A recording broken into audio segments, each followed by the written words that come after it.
Hey, what's up, you guys? Marty Schwartz here from GuitarJamz.com. Got a Hendrix style rhythm concept and lesson for you.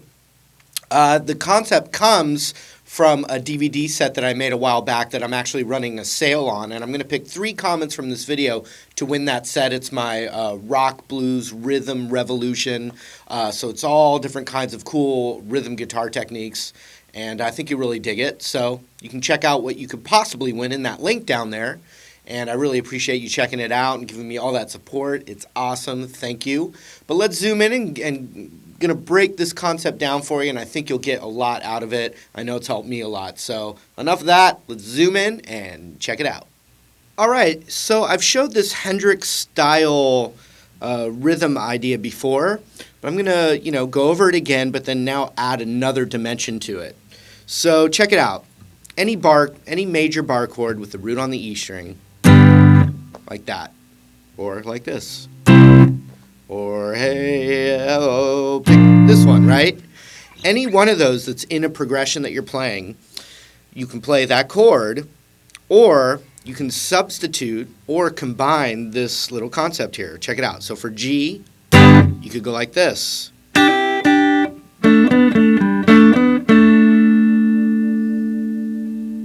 Or you could go, or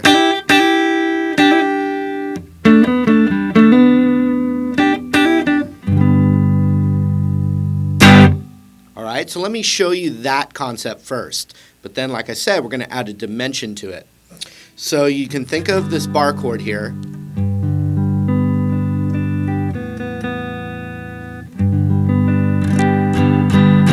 So you can think of this bar chord right here. And whenever you see it, you can cover up these 2 high here, the B and the high E. And then hammer on a whole step up on that B string as you're covering those 2 like this. So you have this, but you could do this instead. Okay, you could pull it off. You can do anything you can think with it.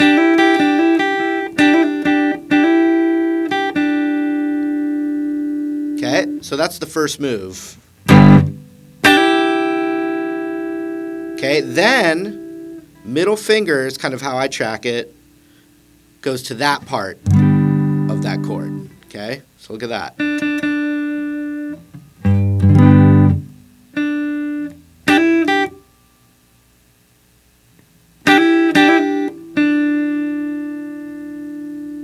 Now my index is naturally going to that 2nd fret of the G string, which is also a half step lower than where that bar is. So you have this, you could have this, and then we're going like this, and we're going to hammer on, which would, for right now, we're hammering on to that note of the bar chord.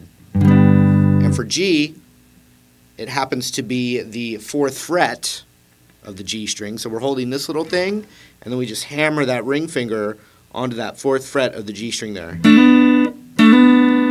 Like that. When you put them together,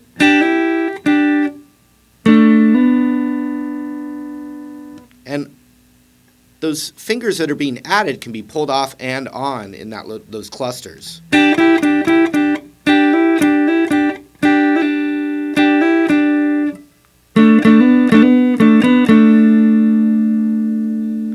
Okay, so let's see here. If I just strum with my looper on that bar chord,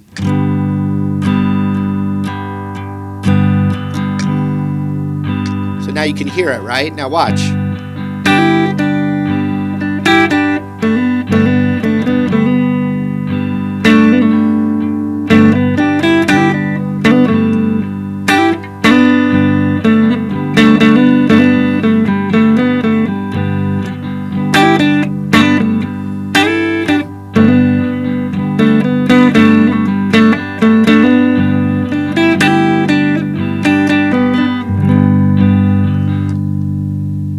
cool, huh?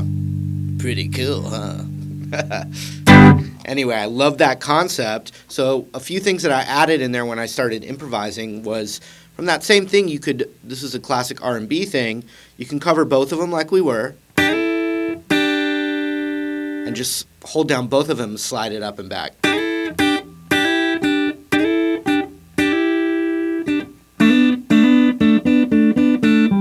So what I'm doing is I was just getting my pinky to the root of that bar chord.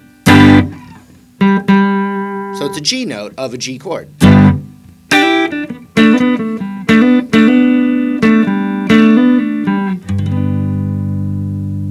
Hendrix might do a thing where he's holding his thumb on that root the whole time.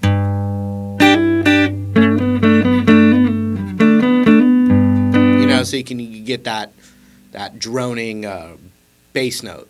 It's hard for a lot of guitar players, including myself, so I like to just think of that concept. So one other thing to add to what we were already doing there is now I'll just do 2 chords, and you can see how it starts to get interesting. So I've got a G major chord, and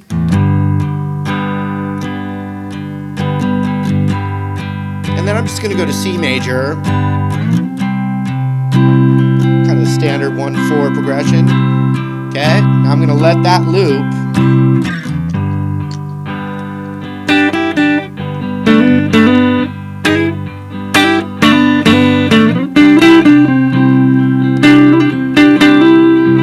Right up there, C is right there.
Can never go over that stuff enough, really, to add to your cool rhythm chops, you know? It's always fun to play something other than, you know, get some flavor in there, right? Make it pop. A little bam. Anyway, here's the thing that I wanted to expand on. If that wasn't enough, I'm going to add more to this lesson. And here's what it is. That same concept can be played over its relative minor chord. So, oh boy, we're getting a little theoretical here. But I've had some students that were really good at guitar, but maybe, you know, their theory knowledge was a little behind their actual playing and knowledge in their ear. So the relative major, relative minor is a concept that, you know, I think is really important as you start relating to music in general. But so, here's how you do it. You know, the best way to do it is you take that major chord and you just put your pinky on the root,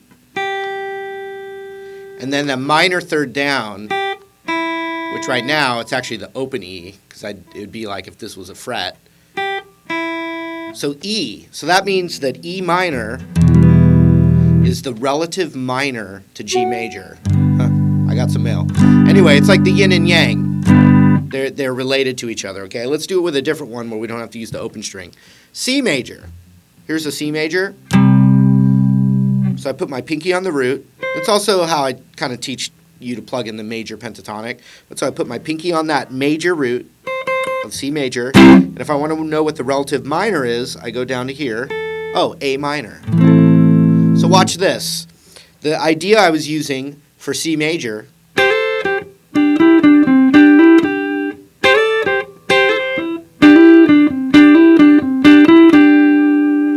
that can actually, all that stuff can work over an A minor chord, and it gives you a completely different sound. And I'm going to show you that right now. And I think it's really cool. It's like a 2-for-1. You don't have to learn anything new, just how to use it in a new way. So here's A minor. So I got the A minor going there. And I know that A minor, okay, minor pentatonic, if that's the root of minor, then its relative major would be right there, and vice versa. So C major is the relative major of A minor. Okay? So I can do C major tricks over A minor. Check it out.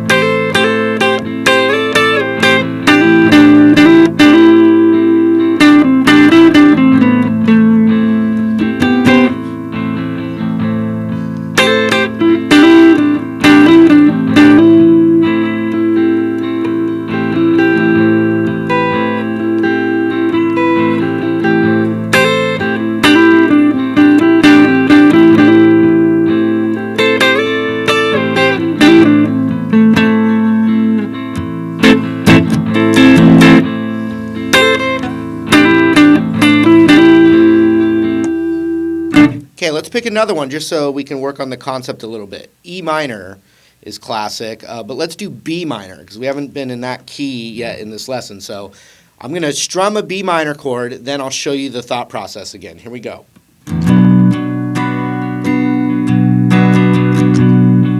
Okay, so we got B minor.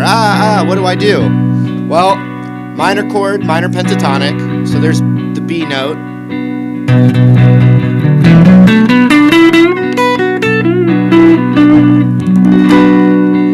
So the minor is the index, major, the relative major would be that note. If I figured it out, it's a D major.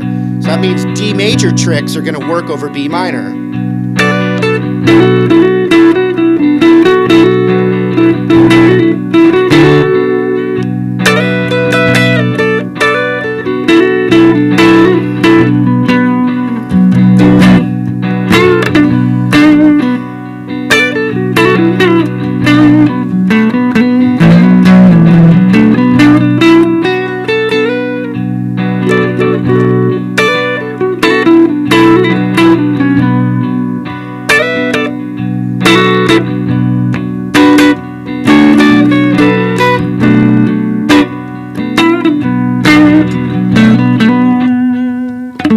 Okay, let's hear what it sounds like if I do the chords relative major and minor, and we just play that same concept over both, so you can hear that. And what I mean by that is I'm going to play a progression of G major to its relative minor, which is E minor. So G major to E minor, and then I'm going to use that idea, the same idea, for both chords, and you can hear that. And that's kind of related to like modal kind of things, but don't worry about that for this. Here we go. We're going to do E minor to G major, actually. Let's do it that way.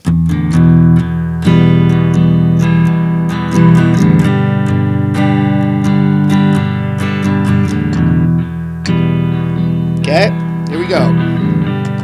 Add a little character here.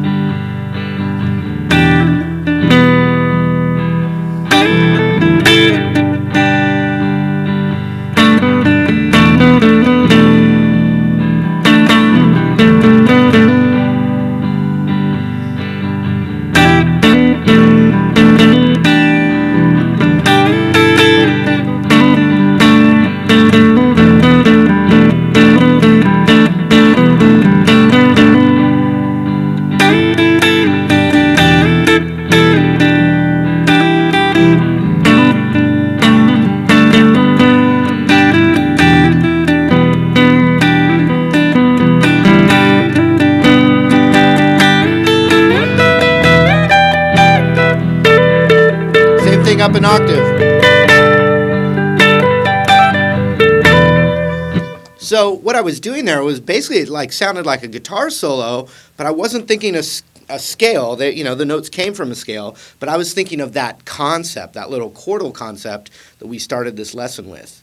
So just mess with it, and the cool thing is this video is always here. You can just rewind it and keep going over it, but I mean, this is really the core of what I teach in those DVDs too. Or at least a big part of that concept's in there. So make sure to leave a comment for your chance to win that set for free. All right, thanks for hanging out, and remember, I'm going to pick 3 comments from this video to win my Rock and Rhythm Revolution DVD set that's in the link down there. Really appreciate your support, and we'll talk again real soon. Take care.